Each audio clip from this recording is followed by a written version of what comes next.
हर हर महादेव। सावन का महीना चल रहा है और अगर सावन महीने की बात करें तो भगवान शंकर जी को सावन का महीना अधिक प्रिय होता है। उनके भक्तों को सावन का महीना अधिक प्रिय होता है और सावन के महीने में ही भक्तजन भगवान शिव को जल चढ़ाते हैं, पूजा करते हैं, उनकी बहुत मान्यता है। और ऐसे ही हम खड़े हैं बठिंडा नहर के किनारे बने शिव बाड़ी मंदिर में, जिसका इतिहास बताया जा रहा है बहुत प्राचीन है, बहुत प्राचीन मंदिर है। वहाँ पे बाबा योगी शंकर दास जी ने इस मंदिर की स्थापना की थी। प्राचीन शिवलिंग की स्थापना उन्होंने अपने हाथों से की थी और भोले शंकर का शिवलिंग, जो सबसे बड़ा शिवलिंग कहा जाता है, मालवा क्षेत्र का सबसे बड़ा शिवलिंग जो है इसी मंदिर में मौजूद है। और स्वयं शंकर दास जी ने, योगी शंकर दास बैरागी जी ने यहाँ समाधि ली थी। आइए हम बात करते हैं भक्तजनों से और आपको भी मंदिर के दर्शन करवाते हैं। और सबसे पंडित जी हैं जो भगवान की सेवा यहाँ पे निभा रहे हैं, उनसे भी आपको रूबरू कराते हैं। चलिए चलते हैं।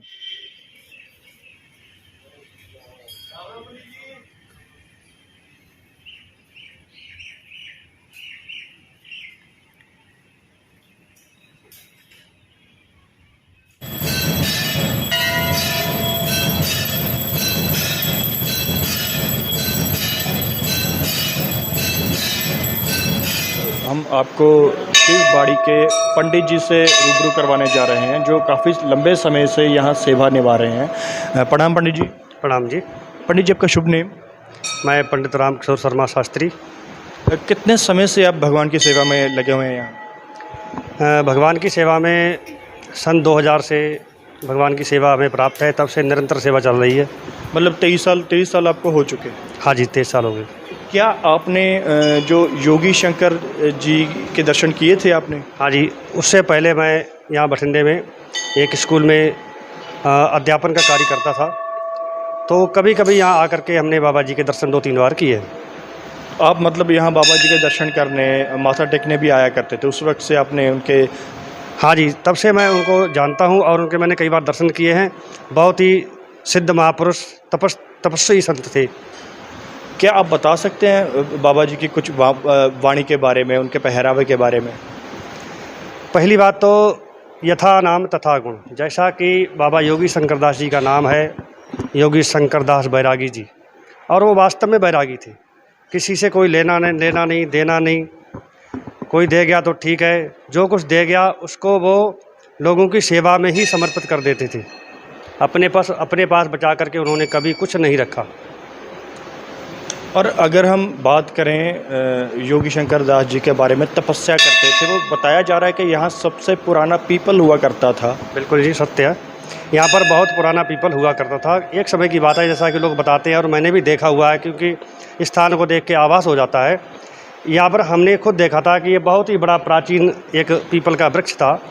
बताते हैं बाबा जी घूमते घूमते यहाँ नहर के किनारे जब आए तो देखा कि पीपल का वृक्ष, जहाँ बैठने के लिए स्थान प्राप्त। और शास्त्रों में वर्णन है कि पीपल के वृक्ष के नीचे तपस्या करने का बहुत बड़ा फल प्राप्त होता है, क्योंकि पीपल के पेड़ में सभी देवी देवताओं का वास होता है।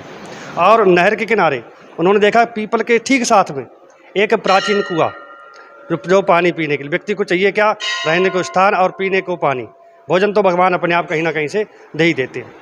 तो जब जल का स्थान देखा कुआं और पीपल का स्थान देखा रहने का स्थान, बाबा जी ने यहीं पर अपना डेरा जमा लिया और निरंतर इन्होंने यहाँ पर सेवा की और तपस्या की। जैसा कि आप देखते हैं उनके फ़ोटो में आज भी देखा जाता है, और कई लोगों ने देखा, मैंने स्वयं देखा है कि तपस्या करते करते उनके जो हाथ पैर है वो टेढ़े हो गए थे, इतनी तप करते थे। ऐसा बताते हैं साक्षात उन्होंने भगवान शंकर से आमने सामने बात की। भगवान शंकर जी के उन्होंने साक्षात दर्शन किए? बिल्कुल, साक्षात दर्शन किए। और कुछ बता सकते हैं आप योगी शंकर जी कहाँ से आए थे, कब आए थे? ज़्यादा जानकारी तो नहीं, जैसा कि मैं लोगों से सुना है कि ये चोपड़ा परिवार से थे, अमृतसर के रहने वाले थे पीछे, और इनकी सिस्टर यहाँ बठिंडे में रहती थी। और उसी समय आकर के यहाँ उन्होंने कुछ बठिंडे के शहर में कई जगह कुछ कुछ दिनों तक निवास किया, उसके पश्चात आकर के नहर के किनारे अपना डेरा डाल लिया। प्राचीन शिवलिंग है, उसको बाबा जी स्वयं हरिद्वार से कंधे पर उठा करके लेके आए थे। और जो सबसे बड़ा शिवलिंग है, जिसको मालवा क्षेत्र का सबसे बड़ा शिवलिंग कहते हैं, इसकी स्थापना स्वयं बाबा जी ने अपने हाथों से की थी। से स्थापना है तब से ये मालवा क्षेत्र का सबसे बड़ा शिवलिंग गिना जाता है। और जैसा कि आप देखते हैं यहाँ पर श्रावण मास में विशेष करके महाशिवरात्रि पर इतना रस होता है, इतनी भीड़ होती है कि यहाँ पर लाइन लग कर के पूजा की जाती है। जैसा कि लोगों के आने की वजह से और बाबा जी के द्वारा एक सिद्ध महापुरुष के द्वारा स्थापित शिवलिंग की वजह से इस शिवलिंग की विशेष महत्ता बढ़ जाती है। जहाँ पर ज़्यादा पूजा होती है, ज़्यादा भक्तजन आते हैं, स्वयं भगवान की आस्था वहाँ पर विशेष वो तपस्थली अतः तपोभूमि अतः वो तप मूर्ति कहलाती है। इसी वजह से आए हुए सभी भक्तों के प्रायः मनोकामना पूर्ण होती है। और सबसे पुराना कुआं जो आपने बताया, सबसे प्राचीन कुआं यहाँ पे, क्या उसकी भी मान्यता है, उसकी भी पूजा होती है? हाँ जी, देखो हमारे शास्त्रों में हर चीज़ की पूजा बताई गई है, ठीक है ना। हमारे शास्त्र इसीलिए तो सनातन धर्म और हमारे शास्त्र विशेष है, क्योंकि हम जिससे जो भी कुछ लेते हैं हम उसका पूजन करते हैं। क्योंकि कुएं का हम पानी पीते हैं, वो जल ही जीवन है, और इसीलिए हम लोग कुएं का पानी करते हैं, बावड़ियों की पूजन करते हैं, तालाबों का, नदियों का, गंगा, समुद्र इत्यादि हमारे शास्त्रों में जिससे हम जो कुछ भी लेते हैं हम उसको पूजनीय मानते हैं, अतः उन्हीं की हम पूजा करते हैं। इसीलिए कुएं का पूजन भी शास्त्रों में विधान है और सभी लोग करते हैं। और यहाँ पे हमने सुना कि शिव बाड़ी में लंगर की स्थापना भी बहुत अच्छे तरीके से होती है। कहाँ लंगर खिलाया जाता है, कहाँ लंगर बनाया जाता है, क्या आप बता सकते हैं कुछ उसे? हाँ, शिव बाड़ी मंदिर में बाबा जी की ज़माने से बाबा जी को बहुत शौक था लंगर बना करके और लोगों को खिलाना, क्योंकि ये भी एक तरह का यज्ञ है। इसको भूत यज्ञ कहते हैं। किसी प्राणी का पेट भरना ये भी यज्ञ कहलाता है। जिस प्रकार से हम अग्नि से में देवताओं को भोजन कराते हैं और साक्षात हम स्वयं भोजन करते हैं, इस प्रकार से यज्ञ है। और भूखे प्राणियों को भोजन कराना ये एक यज्ञ कहलाता है। तो बाबा जी को बहुत प्रिय था कि भूखे लोगों के लिए भोजन कराना। तो इसी उपलक्ष्य में यहाँ पर निरंतर जो है भंडारे, लंगर इत्यादि चलते रहते हैं। और एक विशेष बात बताएं आपको, कई वर्षों से यहाँ पर लंगर भी चलता है। साथ में गरीब विधवाओं के लिए, जो असहाय लोग हैं, ऐसे लोगों के लिए महीने के प्रत्येक पहले रविवार के लिए यहाँ पर सूखा राशन भी वितरित किया जाता है। और यहाँ पे नवग्रह मंडल भी उस मंदिर में स्थापित है। हाँ जी, प्राय यहाँ पर सभी देवी देवताओं की स्थापना है। और विशेष बात बताएं आपको, नवग्रह जो मंडल है ये भगवान की प्रेरणा से ही, देखो इंसान कुछ नहीं करता है, जो भी भगवान प्रेरणा देते हैं, जैसी प्रेरणा देते हैं वैसा ही कर्म इंसान से हो जाता है। व्यक्ति तो खाली एक माध्यम बनता है, करने वाले तो भगवान ही है। ये नवग्रह मंडल की स्थापना भी क्या नहीं, इसकी स्थापना सन 2009 में हुई थी। इन्हीं की कृपा से, इन्हीं की प्रेरणा से स्थापना हुई है। परंतु उन्होंने अपनी प्रेरणा किसी दूसरे व्यक्ति के भाव में, चाहे वो ब्राह्मण के भाव में, चाहे यजमान के भाव में, किसी भी भाव में दे करके इन्होंने यहाँ पर स्थापना की। और विशेषता आपको बताऊं कि योगी शंकरदास बैरागी जी भगवान शंकर के अनन्य भक्त थे। इसीलिए देखो आप, कुदरती होता है, हम कुछ नहीं कर सकते। भगवान शंकर के ठीक सामने योगी शंकरदास जी की स्थापना है। और प्रायः बहुत कम मिलता है। राम जी के ठीक सामने हनुमान जी की स्थापना, और शंकर जी के ठीक सामने राम जी की स्थापना। राम जी और शंकर जी स्वयं एक दूसरे के पूरक हैं, एक दूसरे के इष्ट हैं। राम जी के बिना शंकर जी नहीं रह सकते, शंकर के बिना राम नहीं रह सकते। इसीलिए एक दूसरे को आमने सामने देख करके दोनों ही एक दूसरे के ध्यान में संलग्न रहते हैं। और ये शिवबाड़ी मंदिर आपको बताएं, एक नहर के किनारे स्थापित है, जहाँ पर जल बहता है। जल के किनारे जब किसी भी देवी देवता की पूजा और देवी देवता की स्थापना होती है तो उसका महत्व किसी तीर्थ स्थान से कम नहीं होता है। जैसा कि तीर्थ स्थानों में लोग जाते हैं, वहाँ पर क्या है, केवल जल बह रहा है।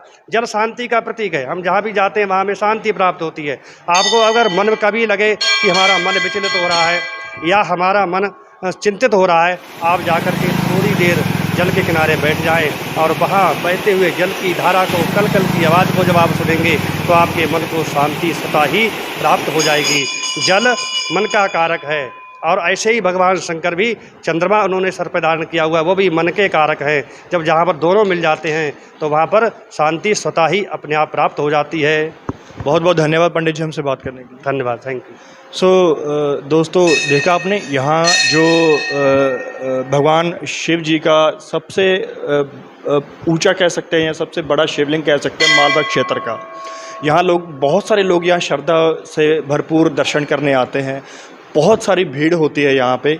और जो हमारे योगी शंकर जी हैं वैरागी जी, और कहा जाता है उनके बारे में कि सच में असल में वो वैरागी थे और उन्होंने ही इस मंदिर की स्थापना की थी। उन्होंने ही प्राचीन शिवलिंग की स्थापना की थी और प्राचीन शिवलिंग के आसपास सर्प नाग देवता भी खुद यहाँ परिक्रमा करने आते हैं, जो भक्तों ने हमें बताया। भक्तों ने जो दर्शन खुद किए स्वयं अपनी आंखों से। सर आप मंदिर में कितने समय से आ रहे हैं? हम 1977 से आ रहे हैं। 77 से हमको 30 समझे 40 साल हो गए।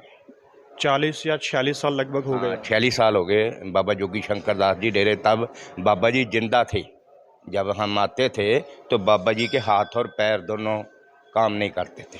बहुत तपस्या करी है इन्होंने, बहुत दूने पे बहुत देर बैठे, भूखे प्यासे बहुत सेवा करी है। तो ये डेरे की ऐसी मानता है, जो कोई यहाँ मंदिर में आता है अपनी पूरी मनोकामना पूरी करता है। जितनी भगवान की कृपा से इतनी यहाँ पूरा आशीर्वाद लेते रहे। यहाँ ये अपना जब शिवरात्रि आती है तो 2 शिवरात्रि बड़ी धूमधाम से मनाई जाती है। लाखों की दुनिया में यहाँ इतना ज़्यादा रश रहता है। यहाँ पूरी मानता करते हैं शिव भोले शंकर की। ये सावन के महीने में बहुत रश रहता है। जन्माष्टमी हुआ, ये अपना शिवरात्रि हुआ, इसकी बहुत ज़्यादा यहाँ पूजा करी जाती है। मतलब जब योगी शंकर जी ने सबसे पुराने शिवलिंग की स्थापना की थी तब भी आप शायद आप वहीं पे थे, आपने दर्शन किए होंगे। पहले हाँ, तब जब योगी शंकर दास जी, उनके हाथ पैर तो नहीं थे, उनका आशीर्वाद ही हम लोग लेकर हम आगे तरक्की करते थे। ये डेरा हुआ था एक झुग्गी की तरह बना हुआ था। तब हमने इसकी लोगों से अपना चंदा इकट्ठा करके, फंड इकट्ठा करके तो चल इसका निर्माण किया। यहाँ बाबा जोगी शंकर जी 50 साल पुराना एक कुआं है। इसके नीचे में कुआं है एक बहुत बड़ा। यहाँ शनिदेव को यहाँ जो अपनी मानता पूरी होती है, नारियल चढ़ाते हैं, उसकी भी बहुत ज़्यादा चर्चा रहती है। और ये आपने अभी भी बताया कि जैसे मंदिर का आपने निर्माण किया, आप उस टाइम लोगों के बीच जो चंदा इकट्ठा किया करते थे, कितना समय हो गया मंदिर की नींव रखे हुए? नींव रखे को कम से कम 45 वर्ष हो गए। 40-45 वर्ष हो गई। ये जगह वकील की हुआ करती थी। बठिंडे शहर का एक पौष वकील था, उनकी जगह थी। फिर हमें इन परचेज किया। ये प्रॉपर्टी हमारे 4 जनों के नाम पे है। तो फिर हमने इसको लोगों से पैसा चंदा इकट्ठा करके इसका फुल निर्माण किया। इसके ऊपर में हमने बहुत बड़ी बिल्डिंग तैयार किया है। यहाँ हम सत्संग करते हैं ऊपर में, या कोई भागवत करना होता है, या कोई वैसे हम पूरा अपने जो लंगर करते हैं उसके लंगर का पूरा निर्माण करते हैं यहाँ। और जब मंदिर की नींव रखी गई थी, योगी शंकर जी के हाथों से रखवाई गई थी? योगी शंकर दास जी बाबा जी के हाथों से ये नींव इसका रखा था। तो इसकी बड़ी मानता होती रही। इसकी अपनी जो मनोकामना रखता आदमी उसकी पूरी होती है। और योगी शंकर जी को समाधि में विलीन हुए कितना समय हो गया? इसको 2000 पूरे में हुआ था। पूरे 2000 में आज 23 वर्ष हो गए।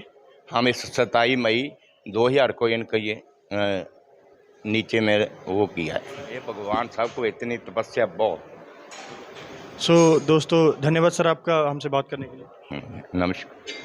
दोस्तों ऐसे ही हम और भी भक्तजनों से बात करेंगे। आइए चलते हैं आगे। नमस्कार सर। नमस्कार सर जी। सर मंदिर में दर्शन करने कितने समय से आ रहे हैं आप? 35 साल से आ रहे हैं सर जी। 35 साल से। तो आपने योगी शंकर जी को देखा होगा, दर्शन किए होंगे? अच्छी तरह दर्शन किए हुए जी। इनके पास बैठ के जाते थे। सर योगी शंकर जी की थोड़ी सी वाणी के बारे में बताइए ना, कि कैसी कितनी मधुर वाणी थी? वाणी बहुत अच्छी थी। वो ज़्यादा ना बोलते कम थे, तो समझाते ज़्यादा थे, इशारों से ज़्यादा समझाते थे। बोलते ज़रूर थे। वह जब भी आते थे आशीर्वाद भी देते थे। जब हम पैरी हाथ लगाते थे आशीर्वाद देते थे। उनका पहरावा कुछ किस तरह का था, कुछ बता सकते? सिंपल ही था, प्लेन जोगी वाला। मतलब बिल्कुल सादा पहरावा और सादी वाणी। हाँ बिल्कुल सादा। जटा थी, सिर में जटा थी बड़ी बड़ी। बहुत सादे रहते थे।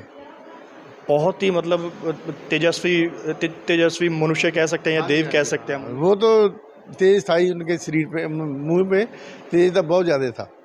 और हमने सुना है कि वो यहाँ पे जो सबसे पुराना पीपल का पेड़ हुआ करता था उसके नीचे बैठा करते थे। हाँ जी, हाँ जी, वो मेन था उनका। वो अब तो सूख गया, बहुत पुराना था वो, बहुत अच्छा था। जब उन्होंने प्राचीन शिवलिंग की स्थापना की थी, आपने तब भी दर्शन किए हाँ होंगे। जी, दर्शन किया जी मैंने। ये शिवलिंग तो इतना बढ़िया है जी, इतना कुछ है इसमें ना, रात को नाग देवता गेड़ा मारता है, नाग देवता जी इसकी परिक्रमा करते हैं। परिक्रमा करता है जी नवरात्र में, जहाँ सावन के महीने में तो जरूर आते हैं जी। बहुत लोग बताते हैं भी इसका दर्शन होते हैं, मेरे को तो नहीं, वैसे दर्शन बहुत होते हैं। अच्छा, बहुत अच्छा शिवलिंग है। तो अब तो नहीं रहा, तो बहुत अच्छा पीपल था, बहुत बड़ा था, बड़ वृक्ष। योगी शंकर जी जब समाधि में विलीन हुए तब भी आपने दर्शन किए थे उनके? हाँ जी, हाँ जी, किए थे मैंने दर्शन। उस वक्त मतलब आप थे? हाँ जी, हम आते रहते थे, आते ही रहते थे। कुछ ना कुछ ये बोल देते, कुछ भी ले आके देते थे उनको, जो कुछ भी लेना थोड़ा करना। कह सकते हैं कि बठिंडा शहर में सबसे प्राचीन मंदिर जो है। हाँ जी, हाँ जी, प्राचीन मंदिर है ये। शिवलिंग की ये पूजा करता है कोई, जहाँ कोई चीज़ मांगता है उसकी इच्छा पूरी हो जाती है। इतना बढ़िया शिवलिंग है ये मंदिर है। धन्यवाद सर हमसे बात करने के लिए। शुक्रिया, शुक्रिया। तो ये था मंदिर का सबसे पुराना इतिहास, और योगी शंकर जी के बारे में हम बात कर रहे थे। तो वो कहाँ से आए, कहाँ गए, ये या तो खुद योगी शंकर जी जाने या खुद भगवान जाने, क्योंकि कहा जाता है ना कि ऐसे तेजस्वी लोगों के बारे में, तेजस्वी देवी देवताओं के बारे में तो इंसान समझ सके, ये तो आसान नहीं है। ये थी हमारी वीडियो। मिलते हैं इसी तरह की अगली वीडियो में, तब तक बने रहिए क्लिक इंडिया टीवी।